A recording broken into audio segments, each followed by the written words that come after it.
Even though I can't speak much Thai, all I know how to say is like 1, 2, 3, 4, 5, 6, 7, 8, 9, 10, and no veggie, no intestines, no spicy. That's all I need to survive.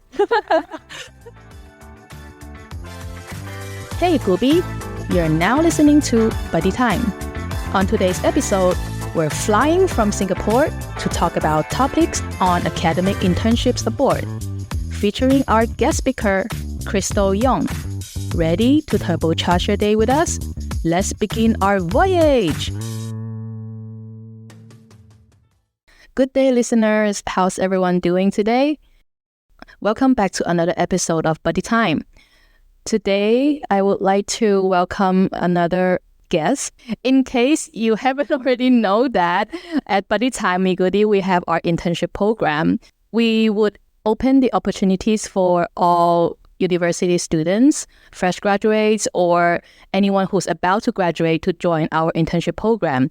And over here, we provide opportunities for any new ideas and that they would like to try out their ideas with us, and we can work on certain projects together.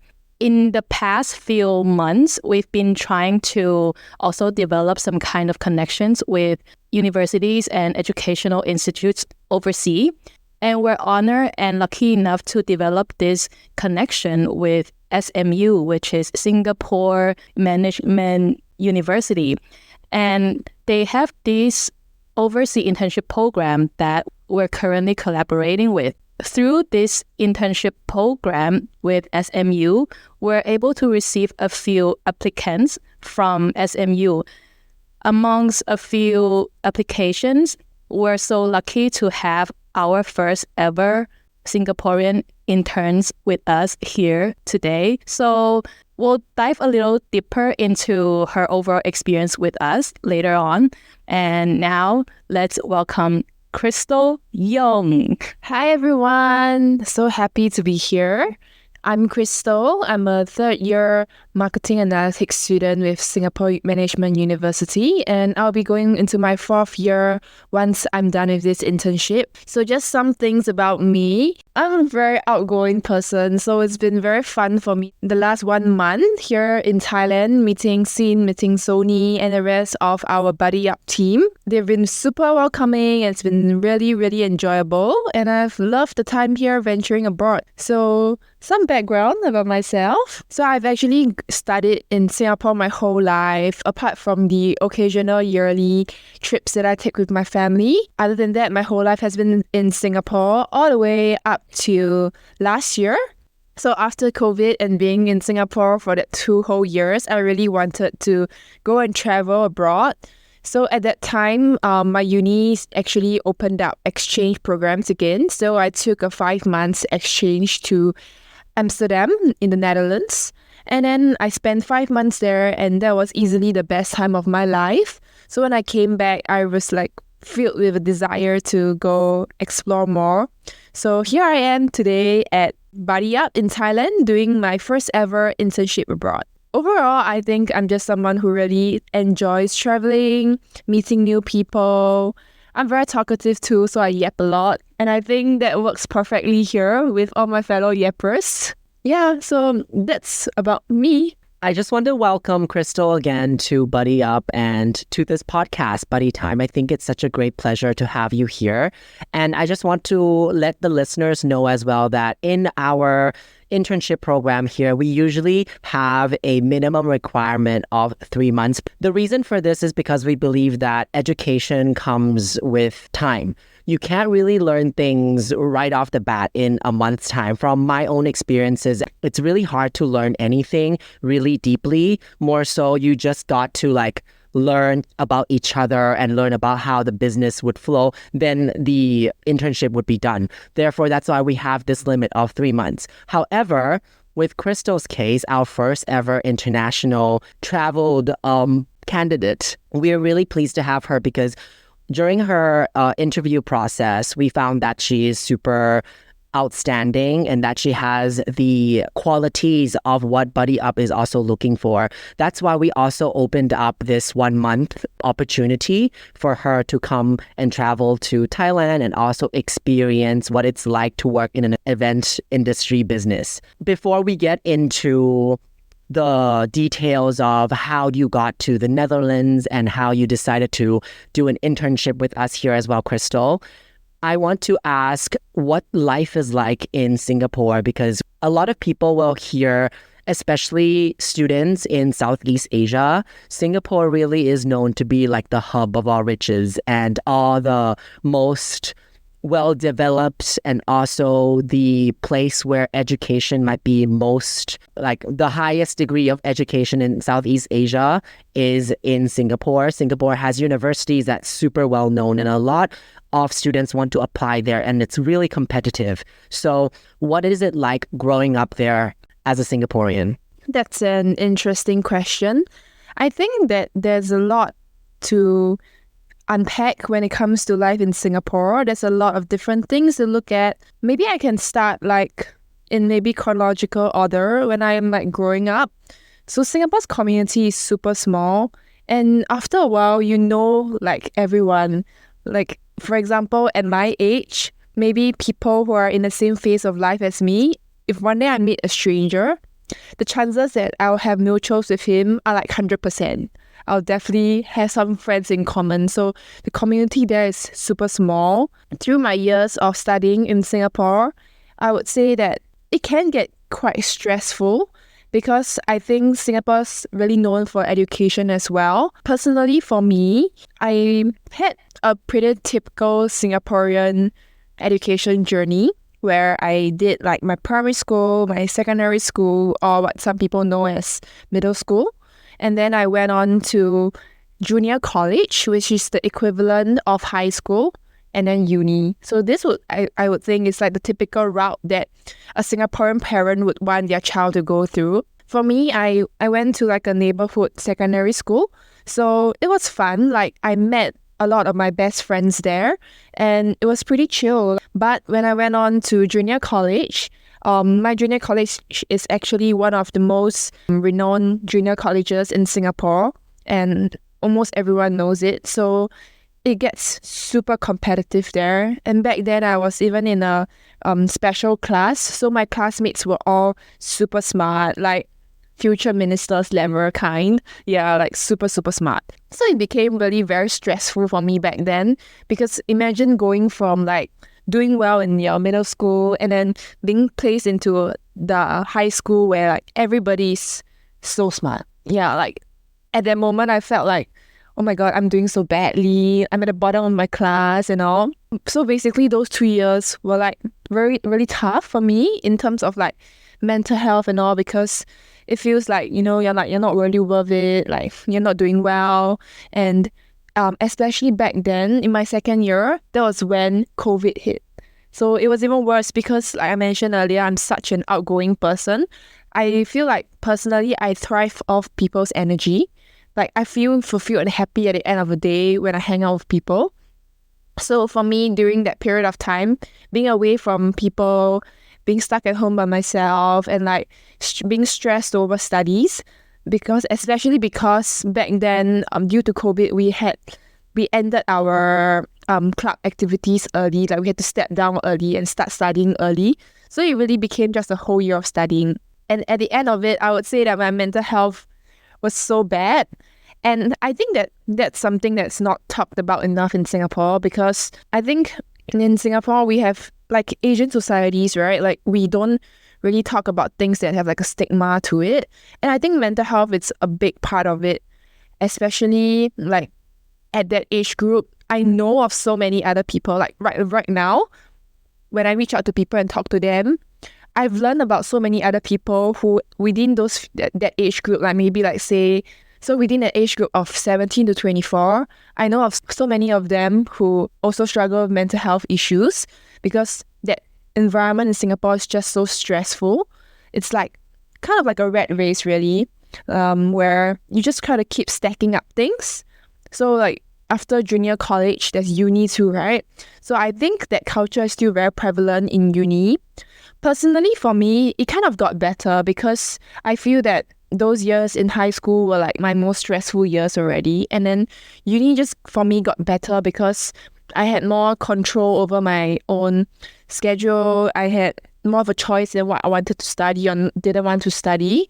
And I think also what I liked about uni was that it wasn't just like a one final exam. It was a continuous GPA system, right? But whereas like for us back in high school, it's just one final exam at the end and that determines all. So for me, I felt like uni was more of a breather. But I know of many people who don't think so. They think that uni is tougher because there are so many more people competing with you and there are so many more things as well. Whereas like in junior college, they feel that you just focus on grinding for that exam. So it really depends on each person. And I would say that in my uni, because there are like 3 big unis in Singapore, which is namely NUS, National University of Singapore, NTU, Nanyang Technological University, and then SMU, which is my uni, Singapore Management University. So for like NUS and NTU, I think there is a bit more focus on an all-round campus life. There are more events. There's halls, which is like student dormitories. There's also like a bigger population in NUS and NTU. So you always see them with more activities that look more fun. But for SMU, I think we are a school that's very focused on preparing students for the future. If you look up like records and stuff, you will see that SMU graduates have a higher chance, probably, I'm not sure if this is 100% accurate, but I think SMU students have a higher chance of landing jobs after graduation. And just generally the census in the working community is that SMU students seem to be better prepared for the working world. And it translates in our school too, because you'll see a lot of students chasing internships after internships after internships. And I think I would say that I fall prey to that too. I remember when Sin looked at my resume, she was pretty surprised because I think, especially when I talked to my peers here in Thailand, that's when I really realized how intense the culture of chasing internships are in Singapore. Because I think, if I'm not wrong, my current internship with Buddy Up is my 5th marketing internship, with the first one that I did before uni and then another 3 in uni before I started here. But when I talked to my peers in Thailand, like the other interns, I learned that this was actually their first internship, even though we are all 3rd year students. So that was quite surprising for me. And I think that just highlighted even more clearly how intense that race in Singapore is. For me, I know that I'm actually pretty good with numbers, but I don't know what to work with numbers. So for me at the start, I straight away crossed off like careers in like tech, coding, and like finance and all. And I found that like for me, I like things that are a bit more creative. So naturally, marketing came for me. So I just decided, I'll just like try marketing, even though technically marketing is seen as an industry in Singapore that you don't make so much as compared to like finance or whatnot. But for me, I thought that it was, I wanted something that at least I have an interest in. That was important to me. In the world of like marketing, I just started to do some internships in uni. My first internship back then was just like a local Singapore fashion company, also a startup, a family business. And that was my first step into proper internships because I wouldn't really count the one before uni. And that first job helped me to land my first bigger internship in one of Singapore's most renowned clothing brands called Love Bonito. I really enjoyed my time there. It was really fun and it was so nice to work for a brand that I've been seeing around like forever. And then with that, because they are both clothing brands, so it helped me to build like this connection. And then after that, I went for my semester abroad to Amsterdam. So I really enjoyed my time in Amsterdam, which we can talk about a little more later. But while I was in Amsterdam, I applied for more internships because it's very common in Singapore to do like a 6-month internship. So back then, I felt like it was about time that I tried to get a bigger firm to help to build that portfolio. So at that time, I applied to a few companies, and L'Oreal actually got back to me. They were the first company to get back to me and accept me. So when I'm on exchange, I'm like, I don't really want to think so much about work and all. So I mean, I've always liked beauty stuff. I've always liked L'Oreal brands. So I just took the role. And it was definitely a very eye-opening experience because it's my first time working in an MNC. So that was when I really felt the corporate life in Singapore. Like, people always say, oh, corporate girly, like day in my life. And it's kind of like a running joke in Singapore where we have this term called like OL, which is office lady. And they'll always say like, oh, OLs in Singapore are always like wearing Love Bonito clothes, eating fish soup, going get matcha. And yeah, that was I would say that's pretty accurate. That was like my first taste of OL life. Yeah. But it was still fun. Like, it was really nice to work with all my favorite brands and like get my brand's products. Yeah. And also I met like a lot of super nice interns there too. Like, I'm really close with some of the L'Oreal interns that I met. It's just like it's like being in a girls' school but in a corporate setting. Yeah, like you really like mingle with your girls and like go out and take nice photos and stuff. You know what I mean? Yeah, so that was an experience, and it also showed me a lot about how working in a big company is like and whether that life was suitable for me. And I think personally, because of the way that my exchange semester abroad changed me, I felt that was at a moment when I realized that maybe working in big corporate company is not really for me, because I feel like while I do treasure efficiency and like clearing work, and I think I'm someone who's pretty responsible, ideally the corporate world should work for me, right? But I think I realized that I just have this very strong desire to break out of the norm, to go and see the world and everything. So like that 6 months that I spent with an MNC showed me that maybe this corporate life isn't exactly what I want to chase in my life either. So if you ask me right now, what do I want to do when I graduate? Honestly, I don't know. Like, I think it's really just a journey of self-discovery, like one after the other. All I know right now is that I have a really strong desire to go out there. I don't know, maybe I'll spend a couple years in Singapore first, earn some money, and then like go out there and really chase what I really want to do. But honestly, I really don't know. I think in Singapore, it's just a huge bubble, really. Like, I think a lot of my friends who went on exchange can feel that too. Like, when we come back, we realize, wow, the world is so big. There are so many things in Singapore that we don't feel is like we get so accustomed to that when we go abroad, we find everything so different. Especially because Singapore is such a regulated country. I think a lot of foreigners get surprised when they come to Singapore and they find that chewing gum is illegal, right? Yeah. I think someone told me a funny story about that.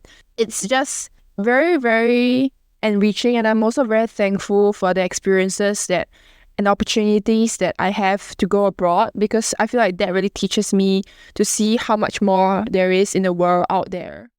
So there are several points that you've mentioned earlier that I picked up as well in your talk. My friend also discussed this a lot about mental health issues in Singapore. I met her in Canada, but then she did not want to go back to Singapore because of the reasons you explained. So it makes it even more valid and makes me even more curious now to know more about like the backgrounds of how the society or the community in Singapore feels like for young adults, because I do know it's so competitive. I remember myself when I was back in high school and when we were all applying to universities, I have friends who consider to apply to Singapore, but then Singapore universities also are very limited when it comes to international students. They're like very, very particular. And then from what I heard from my friends, they say that Singapore also chooses students who are more likely to stay behind in the country and not like go abroad and like go out again, So international people who would like to come study and to stay. I think it's very interesting to that you brought these points up. Do you feel like the mental health issues that a lot of young adults go through in Singapore are the cause of academic reasons that the universities or high schools or just the educational system puts them under? Or is it something else that's not related to these schools? I think that's a tough question to unpack because it really varies from person to person. I would say that definitely a part of it comes from the educational system that we have in place because it's so like concrete already. This is what your seniors go through. This is what maybe your parents hope for you to achieve. So there's definitely a big element of it that comes from the stress from the educational system. And I myself, like part of it too, like because when I was in like high school, I was so stressed that I actually started having insomnia problems, like I couldn't sleep at night. And that's something that unfortunately I'm still stuck with. And all these causes for you personally, a cause that was induced by the academic system? I would say like a big portion of it, yes. Because my parents are not really your super typical Asian parents. They have never really put much stress on me or expected me to do well. It's really more of myself. Like from young, I would always tell myself I want to do well and like motivate myself. Like thankfully for me, my parents never put that stress on me. But I know of many people whose parents do put stress on them and expect them to do well. And then when you put all of these people who have these expectations to do well together in school, it creates even more pressure and like even more stress. It kind of just like keeps building up. You start comparing yourself to your peers, see how well your peers do, what do they achieve. And this is a bit more specific, but it's so common that, in Singapore, in our unis, when you're looking for group mates, the first thing you check is their LinkedIn profile. Yeah. It might not be true for everyone, but I know of like a lot of people around me, and I myself, I do that too, which is really not that good, but I think it just became quite common. So when you see people achieving a lot of things, you start, like when you meet one person who does very well in uni, you start meeting a lot of people who do very well. And then you have these expectations. You're like, oh, this person has this internship already. I should also be getting this internship and stuff. And sometimes it becomes a very unhealthy comparison because really we should just be all going at like our own pace and all.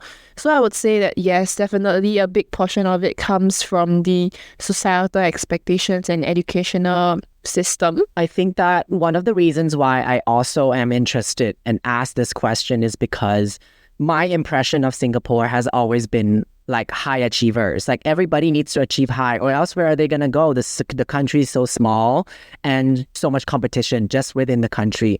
And hearing like someone who's in the system itself explain what they go through, that's also a validation to my own impressions of what Singapore people have to go through. But then again, perhaps this is a discussion for a different episode. I think that there's a lot to unpack as well, because there's also pros that comes from all the stress that all the students have to go through, because already with your explanation of how you yourself in your university, you have to like fetch for so many internships. You went through like 5 different internships and then now you're here at Buddy Up. All these things is something that I see as a advantage. Like for some, it might be stressful when you're going through it. But then for someone like me who's viewing you as a candidate, as a third person, I feel like, wow, you have so many experience in comparison to your colleagues. And even you yourself say that when you met your colleagues here, you realize that you're like, oh, this is your first one when we're in the same year, but you've already gone through like this, that, and there, like so many things already. So yes, it is stressful, but is the stress worth the mental stress? Something to really discuss in a future episode, I would say. But it's very interesting that you brought this up and made me think a lot about that. Yeah, I think just to add on briefly, when you mentioned like, is it worth it or not?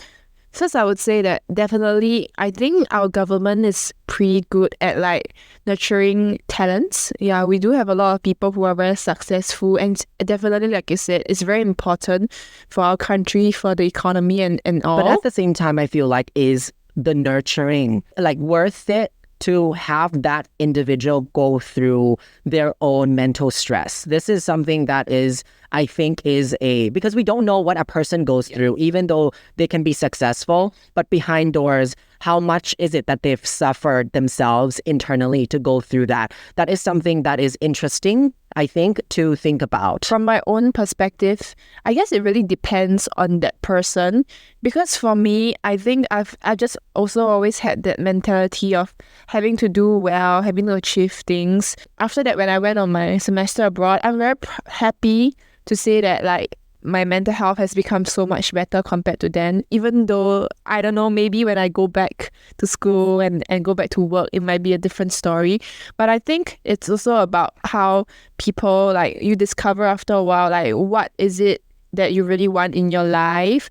Is all this kind of stress, all this kind of things, like pressure that you go through, things that you deem as necessary for you to achieve what you want. Because I know of many people who, like in Singapore, we have this term called like a Singaporean dream, where it's like you go from like a good secondary school, you go to an elite junior college, and then you go to one of the big unis in Singapore, you graduate, do a high-paying corporate job, and then maybe find a partner early in your life. And we have this thing called like a BTO housing system. TLDR, it's basically where like you find a partner early and get a house early that's built within like the next 5 years. So you have to wait 5 years for a house.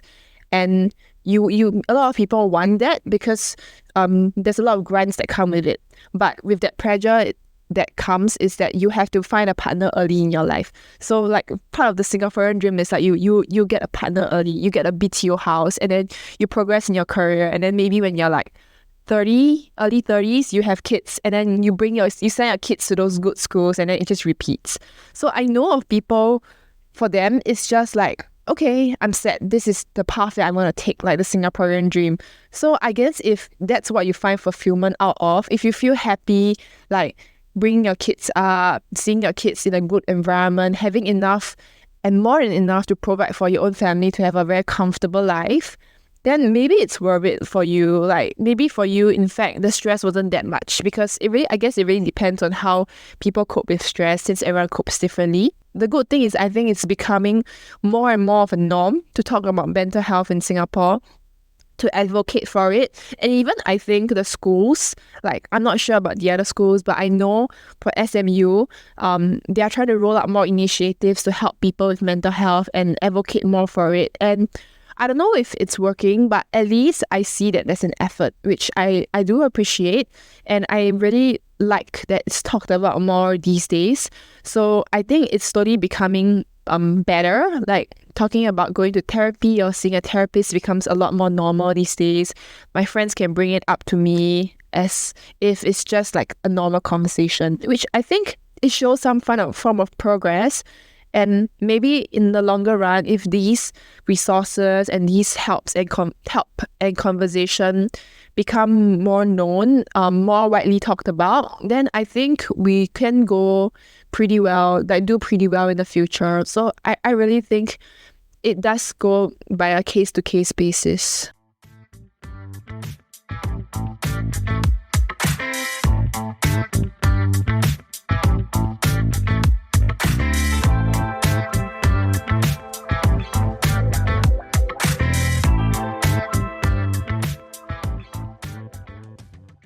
No country is really that perfect, right?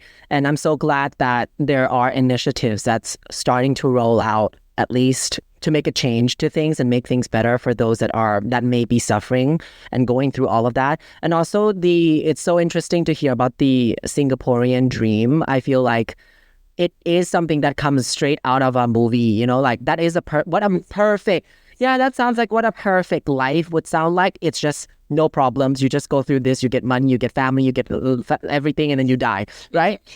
Yeah, it's just like this sort of like cycle of life, and it's just perfect the way it is, which is perfect for some people, but also kind of scary for some people, which takes me to the point that you mentioned that you went abroad, and then that's when you realize that, your mental health got a little bit better. From your own experiences, do Singaporean students usually seek out for an abroad exchange programs, or I think this is also very dependent on case-to-case basis because firstly, in order to go abroad, you have to be in a privileged position. Definitely, I recognize that privilege because you need money, right? Firstly, it's dependent on whether, for example, some people, they're on scholarship. Then that's great. You can go abroad without like worrying about the money. Or some people, they come from better, more well-off families who can afford that, because to go abroad like that for 5 months, you can do the conversion later maybe, but I think it's about easily 15 to 20,000 Singapore dollars, which is really a lot. Yeah, I can't convert right now, but yeah. So to have that kind of money to go abroad is really very difficult. Especially imagine if your family has like 3 kids, 4 kids, you can't be possibly sending every kid abroad, right? So you need to have that financial ability before you can even think about going abroad. For me, I think I'm pretty lucky.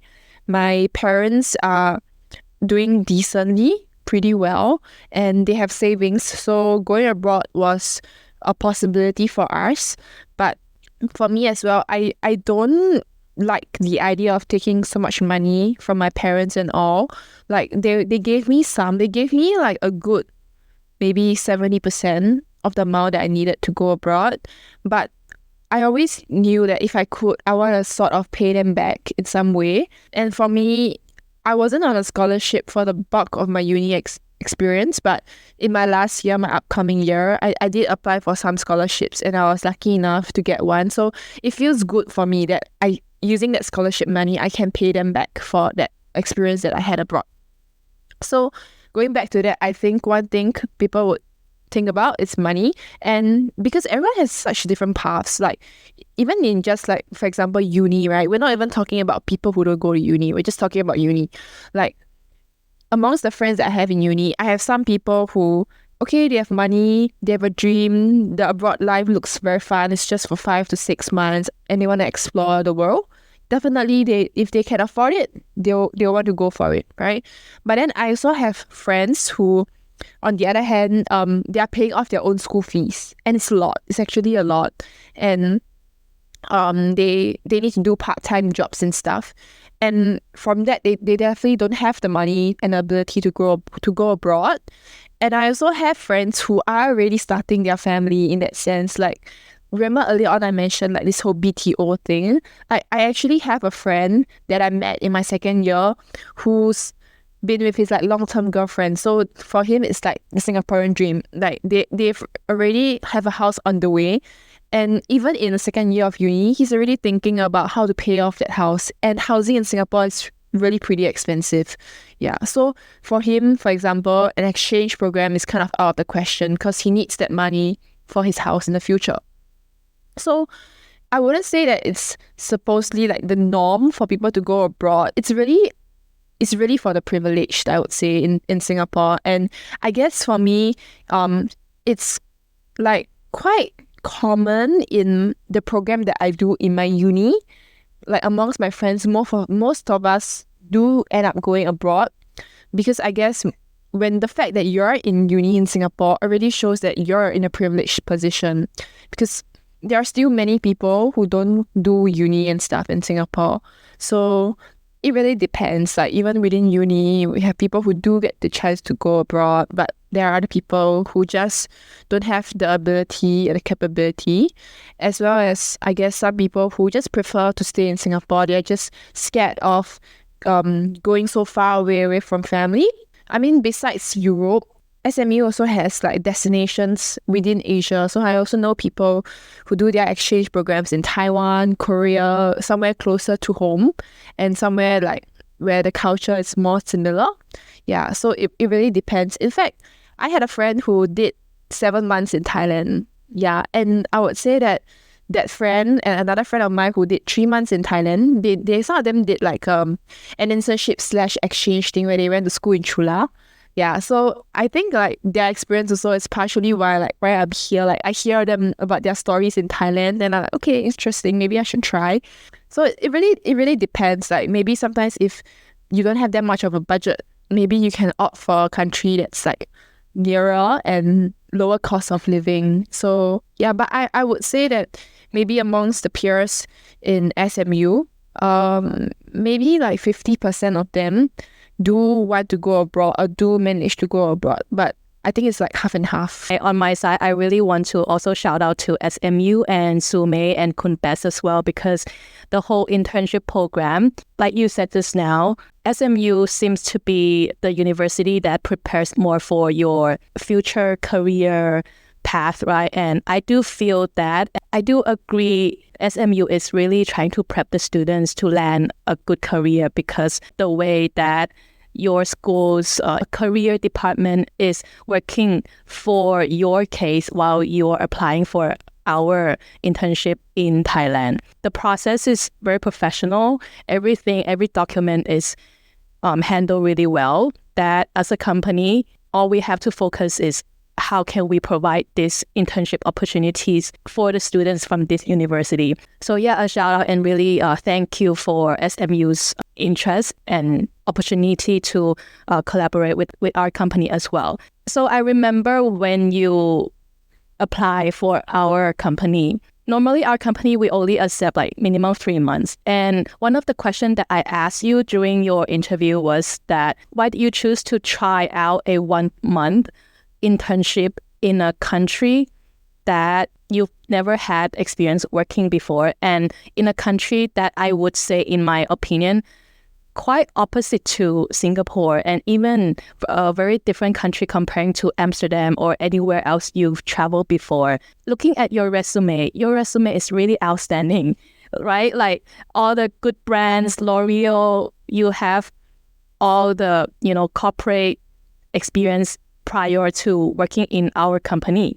So that really made me wonder what exactly that interests you to try out this experience. Because to me, I think it takes such a huge courage to go to a startup company in a country that it's very different from the places that you've been to. Like you said, firstly, I just want to also thank like Sumei and Bess, because they've been so accommodating through this whole procedure. And yeah, I think this internship has taken me by a huge surprise, because I'm enjoying this like way more than I intended to. Why I decided to apply, I think it was kind of like a spontaneous decision, because it was when I first came back from Amsterdam, and I just had this feeling in me, like when I came back, I was like, I want to keep seeing the world. Like it was just like something was unlocked when I came back from Amsterdam. Like I knew that there was more out there. What did you do in Amsterdam that unlocked you?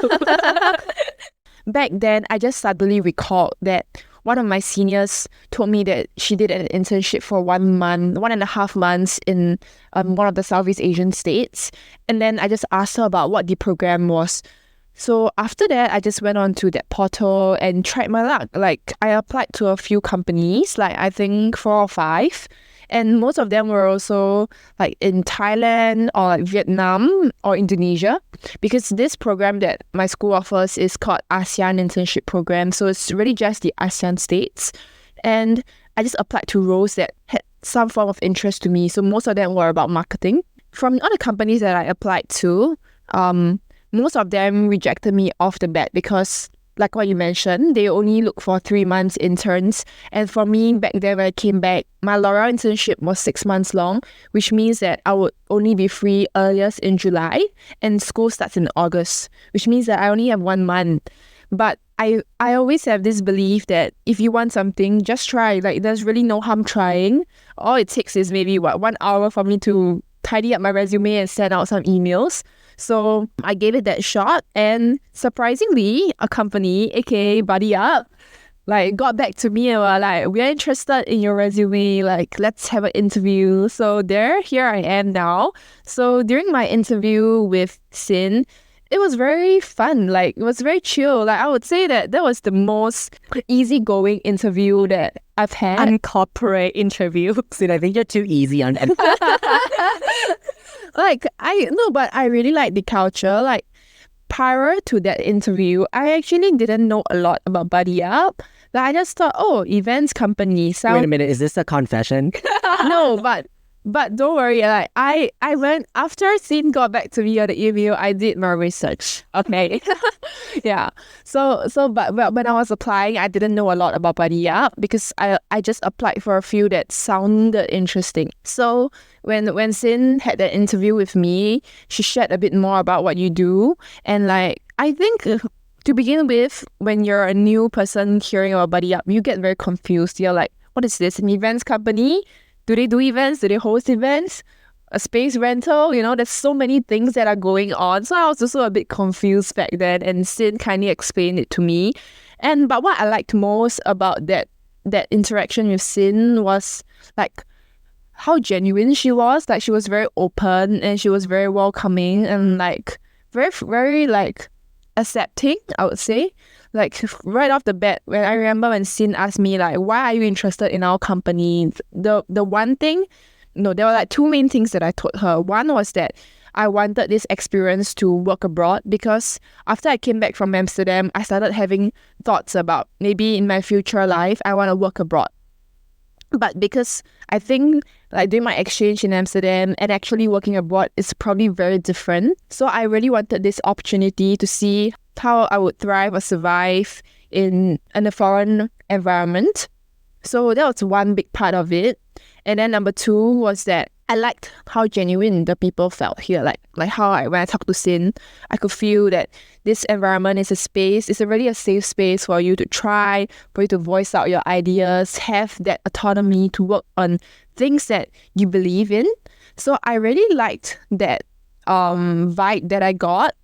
So when I looked on the website too, I realized that the company feels very international, which I think probably I would have an easier time, integrating into as compared to, say, a really local Thai company. But on that note, I do realize that a lot of foreigners open companies in Thailand. With that, I was like, okay, since I only have 1 month and this company is willing to accept me for 1 month, why not? You know, like it will be a new adventure. So when I wanted to do it, I actually raised it up to my family. And to be frank, at the start, my family was really against it. Yeah, especially my grandfather, because I'm really close to my grandpa. Like he's been taking care of me my whole life. And you know, like old folks, they look at like, I don't know, like they look on their phones and then they see like, oh, bad news here, political news here, like kidnapping here or something, you know, that kind of thing. Yeah. So when I got accepted, I went to my grandpa and I was like, Grandpa, can I go to Thailand for like a month to intern there? He was like, Thailand, are you sure? It's not very safe there, you know? Yeah. It took a while. Like I think if you bring it up to Sume, she'll remember, because I had this phone call with Sume when I told her about like grandpa's concerns, and she was like, there's no kidnapping in Thailand. You don't have to worry about being kidnapped. I was like, I'm not worried. It's my grandpa, you know? Yeah, so it's super funny. But ultimately, like after like 2 to 3 weeks of convincing him, he was like, okay. He even got like my cousin to go and do research about the company and everything and ask like, is this really safe, you know? But all in all, I made it here. Yeah. So our company was investigated by Crystal's grandpa and cousins. Yeah, because I think it's just really like the Asian grandparent mentality who are really like scared for their child and all. So there's that. But ultimately, I did make it here, right? And so I think it's been a really enriching experience. Like, I didn't have very high expectations when I came here. In fact, because it's only for 1 month, I think like what you guys mentioned, it's so hard for a company to take in an intern just for 1 month. Like, you usually need 3 months to have that full process, to learn things about the company. Usually in your first month, you just learn about it. And then in your second month, then you start to execute, right? So it's like an intensive program packed into 1 month. But honestly, I really enjoyed my time here. And I'm really happy that this is like a two-way exchange instead of like a boss asking their employee to do things kind of style. Like, I really enjoy the community and the culture here because I feel like I am able to value add to Buddy Up. And like Sin and Sony, you guys are like super open and like you guys really want to hear like my ideas and my opinions, which I am very thankful for, because a lot of places you don't get that creative outlet to like voice your opinions and have them executed. It's been really very fun in this month here, and I love the people here, like my fellow interns. Like I never expected to get so close to them, but like as you guys know, within 2 days, after a little drinking session, drinking tea. It doesn't have to get cut out. Yeah, but after a little bonding session, I think we were really close by then. Like literally the third day, we were making fun of each other and all. So it was so fun. Like, and everybody, because everyone's so international, I think it reduces that barrier even more.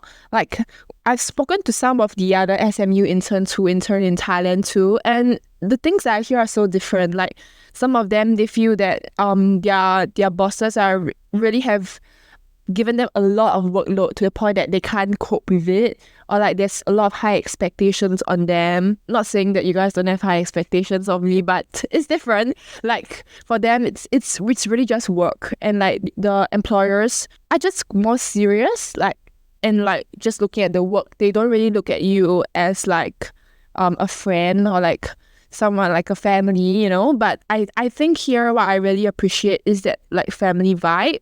I remember like my first few days here, I was actually very scared, to be honest, because while I spent 5 months in Amsterdam, it was with a huge group of people. Like there were like 20 people from my school over there, but here it was really just me alone. My parents came over with me for the first like 2 weeks or so, and we did some traveling around Thailand. But when I actually had to settle in and start working, my dad and mom went back, so it was just me. And I remember that very first night that I spent alone. You were crying. Yes, and thank you very much, Sin, for pretending that you didn't see me. Not obvious at all.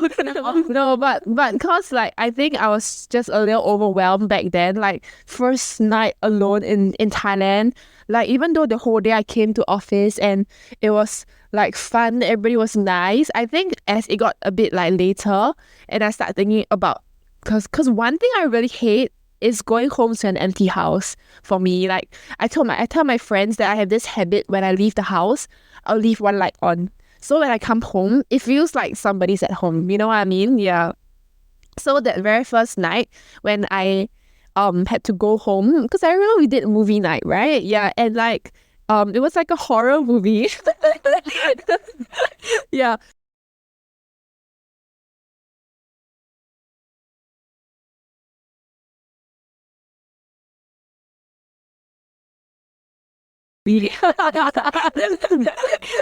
And fun fact, I've never watched a horror movie in my life, and that was not about to become my first horror movie.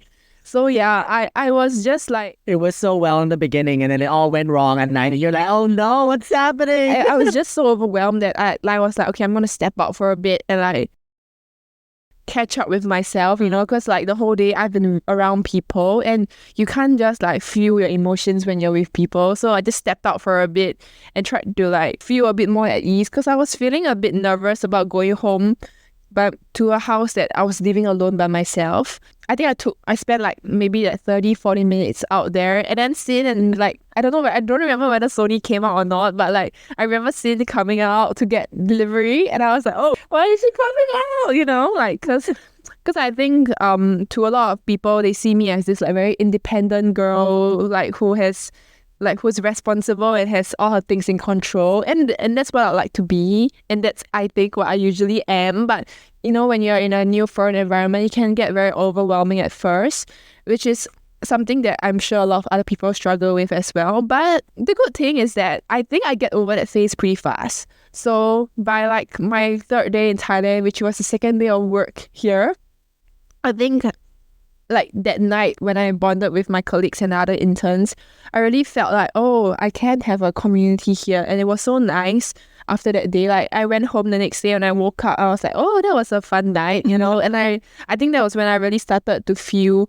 a lot more comfortable with this space and all. And now I'm like loving my 11 p.m. motorbike rides down the roads with my hair flying. It's like such reliving experience. Like, it's so fun, you know? That's something I'll never experience in Singapore. It's so nice to hear that you enjoyed the program that we created, you know, to this certain extent. It really is a testament to how much effort that Sin and I also put into creating this platform for young adults, for students who are looking for opportunities and things like this. And I myself really also strive and also grow better, I would say, in an international environment. That's how I've always been growing up, and I feel very comfortable in that. And I feel like there's so many things that people can learn from each other from different cultures, just like what we're talking right now about Singapore as well and about your journeys. I feel like I'm learning a lot about Singapore because I never lived there, but hearing it through your perspective and your perspective of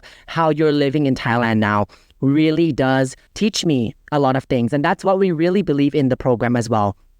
In our program, we don't really limit where the students come from. You can come from any sort of degree, and we still will be able to create a platform, create a program for you to discover areas in which you want to grow in. And that's what we strive to do. And within the batch that you're in as well, we got to get interns from different countries, very international, and also from very different universities and degrees as well. So through that, I also got to learn a lot from everybody. And like you said, how you like that there is this not like boss and employee relationship. We do, with respect, have this sort of relationship where we get to learn from each other because we're all coming from very different backgrounds. This is the sort of environment that we want to foster within the program, and I'm so glad that that reflected within the journey that you're going through.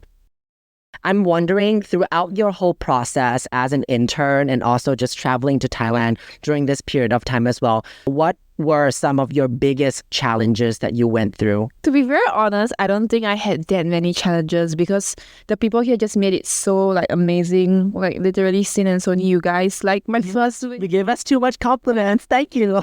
No, like it really felt like you guys cared a lot for me because I think my biggest challenge really was that first week adapting here because, you know, Singapore is so safe, like, and the public transport is so well connected. You can literally go home at like 11, 12 o'clock without a worry. Like, I'll never hesitate about or think about how to go home when I'm on a night out in Singapore. There'll always be a way that's safe. But like that, for example, was one thing that I thought about when I was here. Firstly, while our BTS and MRT system here is pretty good, but there are still some areas that they're not connected to. You might have to take a bus, which nobody really wants to take a bus in Thailand. So usually most people take motorbikes, right? For example, before Thailand, I've never been on a motorbike my whole life. My mom, when she first left, she was like, please do not take a motorbike, okay? It's very unsafe. Your grandpa will flip if he knew that you take a motorbike. Yeah, sorry, Mom, I take motorbikes every day now. Since the first day, actually, I saw you arrive, I'm like, oh, okay, interesting. I'm like, oh my God. Well, my dad also taught me growing up never to take a motorbike because it's so dangerous, especially in Thailand. It's so dangerous. They literally like go through like little crevices between cars. And I got taught late in my life of how to take a motorbike. And now I don't look back. I only take motorbikes. And the first day I think I saw you come in a motorbike, I was like, wow, that's so interesting that they like, you know, that Crystal, you would take a motorbike. And then when you left, I remember you also taking a motorbike home. And then one of our interns also was like, yes. Okay, I remember like telling one of my intern friends like to tell the motorbike guy to go slowly because that was like one of my first few times taking a motorbike. I think that was my second time actually. And it was my first time taking a motorbike by myself-ish because that morning when I came to work, my dad was still with me in Thailand. My mom's probably gonna kill my dad for this, but he took the motorbike with me to the office because I told him, like I said that I want to try taking the motorbike because I feel that this is their way of life and I need to adapt to their way of life. So he was like, okay, let's do it. So that's how I arrived for my first day of work on a motorbike. And to be fair, it's because I lived very near. The bike journey was only like 4 minutes. Yeah. So that night when I went back, I was kind of scared to take it by myself. So I asked our interns, to tell the guy like, please go slowly. Yeah. And yeah, it was fine. I made it home in one piece. And yeah, like you said, I don't look back now. Motorbikes are the way to go. So yeah, I think back to the point on transportation, right? In Thailand, most people just take bikes everywhere. When I first heard that my friends can take like 25-minute rides back home, holding one hand, using phone on one hand, I was shocked. I was like, how do you do that? Yeah, but now I agree that holding with one hand is better balance, and I'm just like, okay, swipe. Yeah. This is bad promotion, Crystal. Sorry, maybe you can cut this out. Yeah, but yeah, so back to the whole point of like safety and accessibility in Thailand, definitely it's not as like safe or accessible compared to Singapore. And for me, I still do look out for safety, like for example, things like getting back late at night. I found that actually I feel safer on a motorbike than a Grab car, because at least on a bike it's open. You can just jump off the bike if anything happens. That's right. Yeah, that's what I think too. Yeah, and other times like I've made friends here too. So I actually connected with a friend from Amsterdam. She's a local Thai. Her name is Mommy, and she's just been bringing me around Thailand. Honestly, like driving me around. It's so cool. Like she's 20 and she drives a car everywhere. Whereas in Singapore, like most of us do not drive, or like even if you have a license, you don't have a car to drive. But yeah, Mommy's been bringing me around, and when I come back later at night, sometimes she just drives me back too, as well as like you guys, Sony and Sin, you guys just drop me off too and stuff. So I think there is a need to look out for that extra effort to make sure that your safety is met, like it's not compromised. So there's that, like the whole aspect on safety and like adapting to a new environment. And I think maybe some people would find a challenge in the language and like the language barrier. But I think for me, it's been fine so far, even though I can't speak much Thai. All I know how to say is like 1, 2, 3, 4, 5, 6, 7, 8, 9, 10, and no veggie, no intestines, no spicy. That's all I need to survive. Even though that's the limit of my Thai vocabulary, I think it's been fine so far. Like I think I just really learned how to communicate with people even without that language. Like it's a lot about like big smiles, big actions, try my best to use Google Translate. And I think Thai people are really friendly. So I've gotten a lot of help from all these Thai people. Even without speaking the language, I've made friends with my 7-Eleven lady, my security guard, the cafe lady opposite and stuff, Like I really appreciate these small interactions and connections that I make with these people, even though after this internship, I might never see them again in my life. But really thankful for the help that they give me too, even though they don't really realize how much they're actually helping me.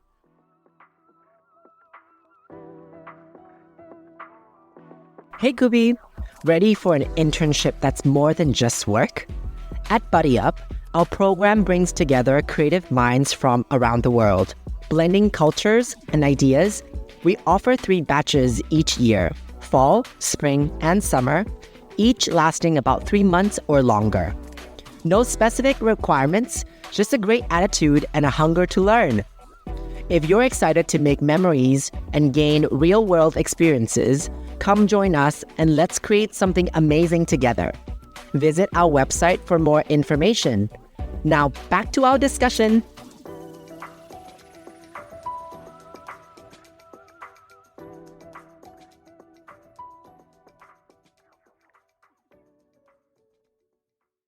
So if I am hearing correctly, you would say that upon your reflection on your time here in Thailand, the biggest obstacles that you had to go through are more so personal life related and not really work related, right? Like such as like transportation and how to deal with that in the culture and fitting into the culture.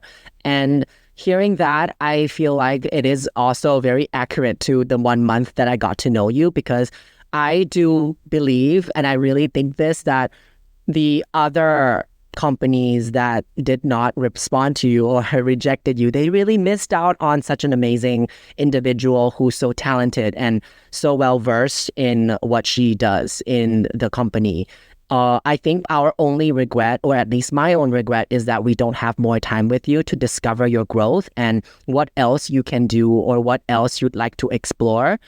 Hearing the experiences that you've been through as well, I think you're like the perfect example for other candidates or other interns, other students who are looking to go abroad, whether it's Thailand or somewhere else. I think you're such a great example for that. You are someone who's really open-minded. Like you said about the example you said about you trying on the motorcycle experience with your dad on your first day to work. You're like, I gotta try this, Dad, because it is the way of life here. I think that's something that not everybody can really tune into, such as myself. I take time to get there. I won't go right away and be like, I'm gonna try everything that the locals do. But you are very brave and you jump right in to try to explore and experience as much of the culture that you're in as possible. So I think you're such a great example for this. Do you have any tips or tricks or anything that you would say to future students who are looking to go abroad for an internship or for an exchange of how they can better prepare themselves to where they're going? The most important thing is like what Sony has mentioned, is to have an open mindset. Just like keep in mind that everything is different there for sure.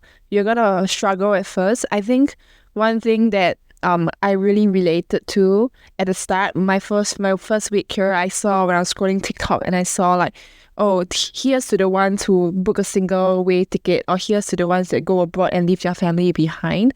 That's something that some people don't really highlight. Like when you see people's lives abroad, all you see is like the glitz and the glamour, like the fun that they're having, which definitely I don't deny that it's a lot of fun, but it comes later. So at the start, it's always very tough. Like I think every time that I go abroad, be it with my first night here in Thailand or my first night back in Amsterdam, I was crying. Like, even with all the fun that you have, all the fun you have had, and that exciting feeling, yeah, it's still tough, definitely at first, to put yourself in a whole new environment. It takes a lot, especially when you're in an environment that you don't know anyone in. So there's that. You really need to go in with an open mindset and go out and meet people. Like this might not be the same for everybody, but I think, like I mentioned earlier, I thrive off people's energy, right? So for me as an extrovert, I think it's so important to meet people. Like I personally find that my favorite part about doing anything that's like solo related, like solo travel or like solo days, what I really enjoy most is meeting new people and forming that connection. So for me, like I mentioned earlier on, I mentioned about that friend that I met in Amsterdam, right? So to be very frank, like when I was in Amsterdam, I didn't talk much to her. We never hung out. All we did was have like one common activity where we barely talked, and like we just followed each other on Instagram after. But when I came to Thailand, she just like DM me and said something like, oh, enjoy your time here in Thailand. So when she said that, I was like, hey, why not take this opportunity to meet her or something, like I just texted her and asked her like, hey, are you down to hang out? I don't have a lot of friends here. And she was like, sure. Yeah. And I never expected this, but I became so good friends with her. Like we've already gone on 2 trips already within my just 1.5 months here. So I think it was really surprising, but also really nice. So it's very important to me that showed to me that it's very important to just go out there and meet people. And it could be from anywhere. It could be from, for example, here, like the workplace. I've also gotten very close to the other interns. Or it could be out there, like a friend of a friend, like, or anything else. Like I've also met some of mommy's friends, and they're all nice too. And if you don't have this kind of environments where you can meet people, you can always make that environment for yourself. So this one's not so related to like my time here in Thailand, but while I was on my semester abroad, I also did go around to many other countries. So I've realized that one big tip is to stay in hostels. Like if you're like doing a solo traveling, for example, or like you're just visiting a country while you're on your semester abroad, just stay in hostels, because a lot of people who stay in hostels are also young backpackers who are like super open to make friends. And for me, from my experience, because I also did one like semi-solo trip to Australia right before my internship here. I actually went there to visit one of my friends from Amsterdam, but because she's a local, right, she has to work. So some days I took off to solo travel, go around the whole day. And I've met so many people on these like solo days. And I feel that the easiest way to talk to people, number one, is actually to compliment them. So when you compliment someone, it makes them open up. So maybe if you see them, you can be like, hey, I really like your bag. I really like your outfit today. So that's one. And another way that I use personally for me, because I do a lot of photography. I like to take photos. So another way like that I like to do is that if I see maybe a girl who looks around my age and I want to make friends with her and she looks like she's alone too, maybe I will just ask like, hey, can you take a photo for me? And then when she takes a photo for me, I'll usually return the favor. I'll be like, oh, do you want me to take a photo for you too?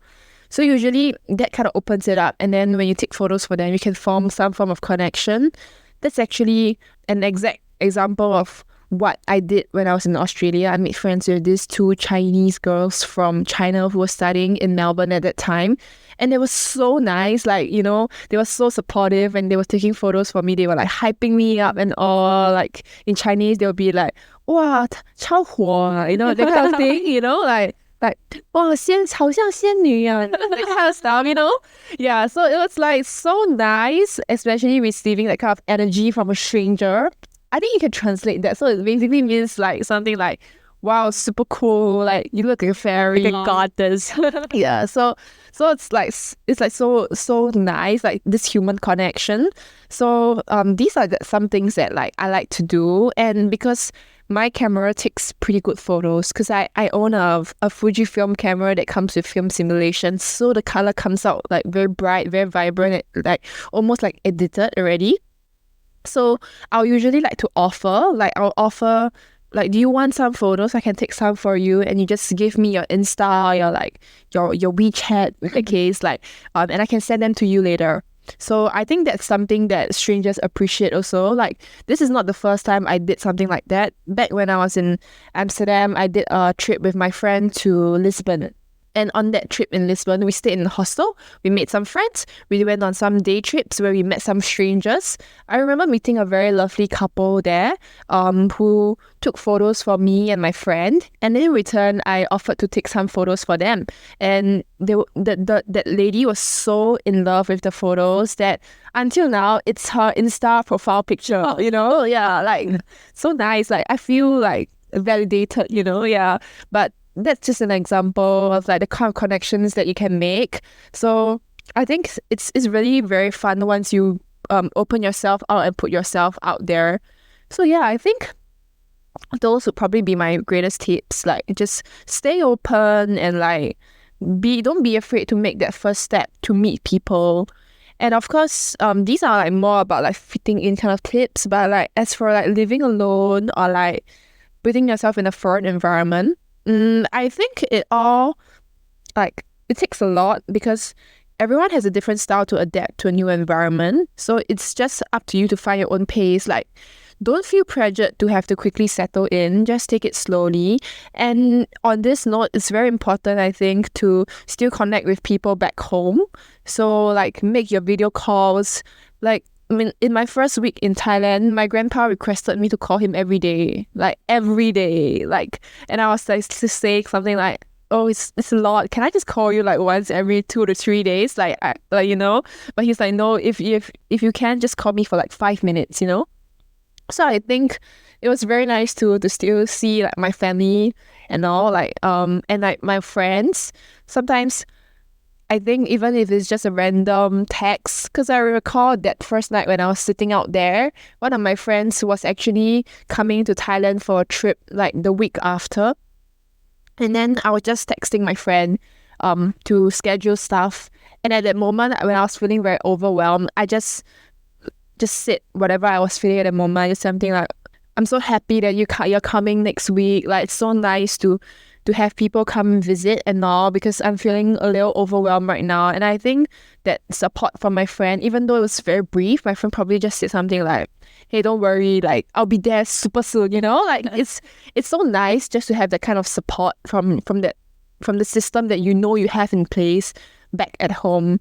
Yeah, and I think not exactly a tip, but something that people also struggle with every time when I go abroad. I find that when I get back home, I'm a different version of myself. Yeah, and like it's just so different. Like after a while, you start to think like you start to struggle with like an identity crisis, sort of, you know. Maybe I'll struggle this time when I go back. I don't know. But yeah, I think it's just a lot about learning about yourself as well. Like finding out things that you didn't expect to learn about yourself. Like, to be honest, before I came to Thailand, I've always thought that maybe in the future I'll go back to Europe and live in Europe, like work and live in Europe, maybe after a master's or something. And I think one thing that really attracted me to Europe was also like the idea that it's very beautiful. It's very first world as well in a lot of cities there. It's relatively safe, apart from like pickpocketing. And I think Is it the info got from your grandfather? no, this one is valid. It's actually valid. There are a lot of pickpockets in Europe, and I've heard a lot of stories. So I think like previously I thought that I'm like a more how do I put it? Like I need pretty things, yeah, kind of girl, you know. Like I thought I want to live in a pretty place with like super pretty architecture and like beautiful sights, you know. A true Shen life. Scenery life, yeah. So like there was that glamour in Europe and all, and I thought that for sure I want to go back and live a kind of life, which definitely if I could, I still want to. But I think living my life here in Thailand has shown me a different side of myself that I didn't like realize. Like I didn't expect myself to enjoy my life in Thailand here so much. Like it's a different kind of life where like you know like take a motorbike and like get street food for like 40 baht, which is in Singapore dollars is like $1 something, which is so cheap. Literally my pad thai this morning is from the street food opposite my house. Yeah. And also I think there was also an experience that I had when I went to Kanchanaburi. By accident, I ended up at a different waterfall than the one I originally planned to go. And this waterfall that I ended up at was just filled with locals. Like 99% of people were locals. It was just like all the locals came together on a public holiday and had picnics by the waterfall, which I wasn't preparing myself for, but I really, really liked that experience. I think it goes back to this idea of like a burnt toast theory. I don't know if you guys know that, where like, for example, if something doesn't go your way in life, for example, if you burn your toast in life and then you miss your bus or something else might happen. Like maybe that bus could have gotten into an accident, for example. So I think it's like this idea of like burnt toast theory, where even if things in your life don't go the way you intended for them to, there's always something out there, something different, something maybe even better for you out there.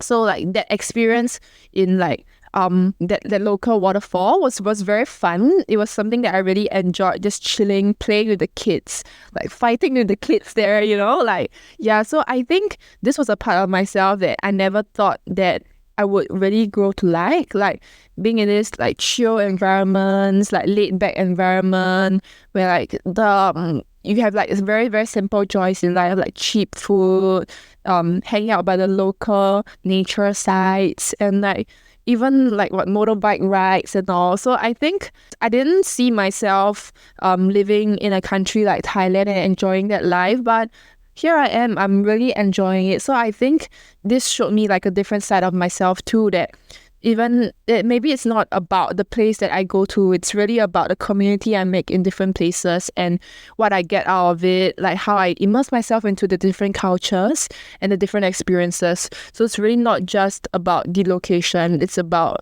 everything that life has to offer. So yeah. Normally when we talk a mixture of like life but also work related things.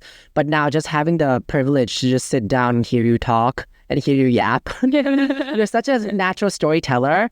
I feel like I can listen to you like forever. I feel like It's so lovely to hear all the stories that you've been through. It's so abundant. The way you describe things as well, it's like you're taking me on a journey and I feel like I'm there with you and you are the gift that keeps on giving for sure. There's something about your perspective in life that is so fun. The way that you did talk about how you are still unsure even after you've gone through so many internships, that what you're going to do with your life. To me, it doesn't really matter if you go through your life with this positive outlook. You're always developing yourself. The way that you take on your life is something that I really look up to as well. You're always very excited and you always take on the things that you are presented with a heart full of aspirations and heart full of excitement. Overall, I'm really grateful that, Crystal, you chose to join our company because you really proved that you're a very outstanding person. Like,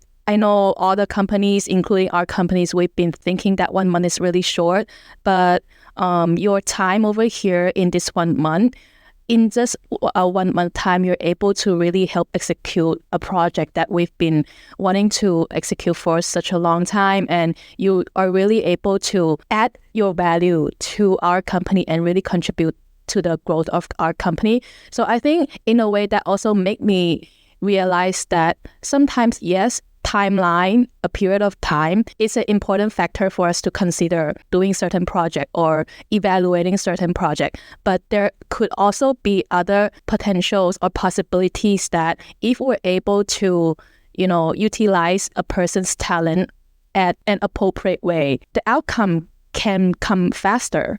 And I really see that from Crystal. So just want to let you know that you're really outstanding. And on behalf of our company, I really thank you for adding a lot of value to us and help us grow.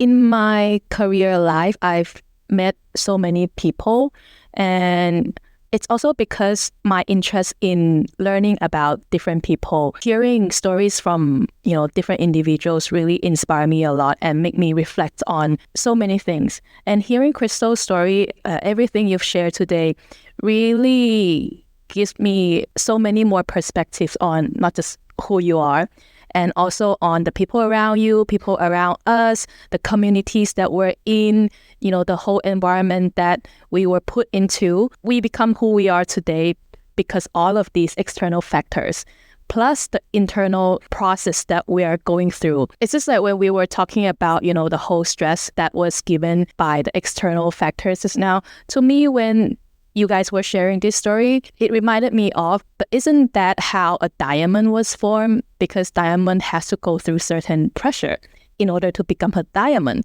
But not every material can go through all of that pressure to become a diamond.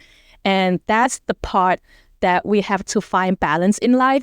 Maybe for some people, they might consider, going to another country to explore themselves, to give them some fresh air to reflect on themselves, where's a good place for them. Whereas for some people who are able to, have a higher chance of going through under that kind of stress, then they can continue that kind of path, right? It's just like you said, we all have our different timing. It's really depend on each individuals.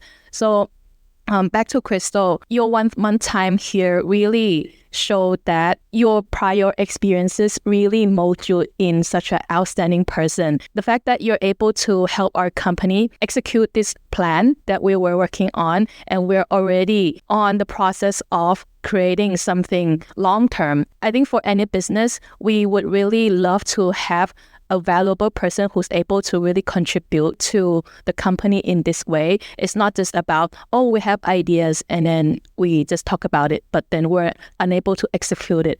But you're able to do that with us in 1 month time. It shows your ability. It shows your prior experiences that made you able to contribute this much, your knowledge and everything. So to me, I am happy that you've gone through all of the happy, sad things that you had before you come here. And I think those experiences really benefited our company as well. I agree with everything that Sin has said. And just to add one last little thing, I think, Crystal, about you that I particularly value so much is that your ability to really balance your work and your life. You have really demonstrated that work can be fun and life can also happen at the same time as work.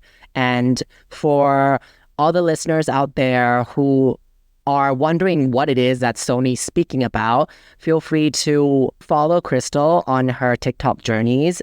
She posts a lot of content on her life and the things that she goes through and all the experiences that she's shared as well on this podcast. I feel like it's very vibrant, really abundant, and there's so much to unpack there as well. And you can really enjoy and feel like you're friends with her, because other than just an amazing colleague we got out of her here at the internship program, we also made a lasting, long friendship with her. Completely agree with things that you guys have brought up. Like, I think it's so important to experience like bad or sad moments in life for you to really treasure the good moments in life. And as sad as I am for this like whole 1 month here to be ending, in fact, I'm like filming this podcast 2 days before I leave Thailand. Yeah, I think it's also the moment that to know that things are fleeting, for you to treasure them. Yeah, like, and as that quote on our mirror outside says, live in the moment. I really resonate with that quote. And I think it's so important for you to just go out there, experience and treasure all these memories that you make. And I'm also super thankful for this opportunity to be here at Buddy Up. So we have had this 1 month to experience different things. And I'm glad to know as well that you guys think that I have a good work-life balance. Yeah, because I definitely do feel like it's been very manageable here too. And I'm happy to have left some form of impact to help Buddy Up build like their own network and to put some new systems in place, which I am excited to see what all these holds for Buddy Up, and to see the results of the things that I started maybe in like 2 years' time or something. Yeah. So thank you very much for all the memories that we've had here. And as Sony says, it's not goodbye, it's see you again. Yeah. So hopefully I'll be back soon in Thailand, and then we can all meet up again. See you soon. See you. See ya!